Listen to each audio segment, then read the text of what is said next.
जय झूलेलाल। थदड़ी पर्व जूं तव्हां सभिनी खे लख लख वाधायूं। त थदड़ी पर्व सिंधी समाज श्रद्धा भक्ति ऐं प्रेम सां गॾु मल्हायो। थदड़ी पर्व देश भर सां गॾोगॾु बिलासपुर में भी समाज जी महिलाउनि श्रद्धा भक्ति प्रेम सां गॾु माता शीतला जी पूजा अर्चना करे मल्हायो।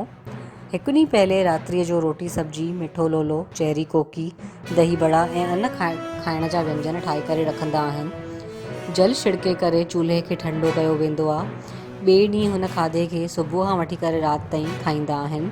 चूल्हो न जलाईंदा आहिनि। हिकु ॾींहुं पहले ठहियलु खाधो ठंडो थी वेंदो आहे। उन ॾींहुं गरम चीज़ न खाई वेंदी आहे ऐं न ई ठाही वेंदी आहे। सुबुह नदीअ में वञी करे पूजा अर्चना कंदा आहिनि। सिंधी गुरुद्वारे में वेंदा आहिनि। माता शीतला जी पूजा कई वेंदी आहे। सिंधी लोक गीत ऐं भॼन ॻाया वेंदा आहिनि। पुटनि जी लंबी उमिरि लाइ प्रार्थना कई वेंदी आहे। विश्व कल्याण लाइ अरदास कई वई। पलव पायो वियो। थदड़ी पर्व बिलासपुर जे अलॻि अलॻि मोहल्लनि में मल्हायो वियो। जूना बिलासपुर सिंधी कॉलोनी, सरकंडा, कश्यप कॉलोनी, बंधवा पारा नगर, विनोबा नगर, रामा वैली, यदुनंदन नगर, शनिचरी पड़ाव जॻह में हर्षोल्लास सां गॾु मल्हायो वियो।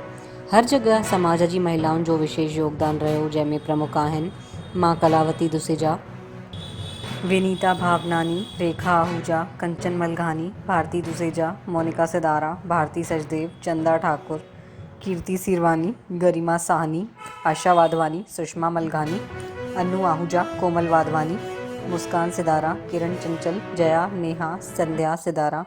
अन्य महिलाउनि जो सहयोग रहियो। जय झूलेलाल।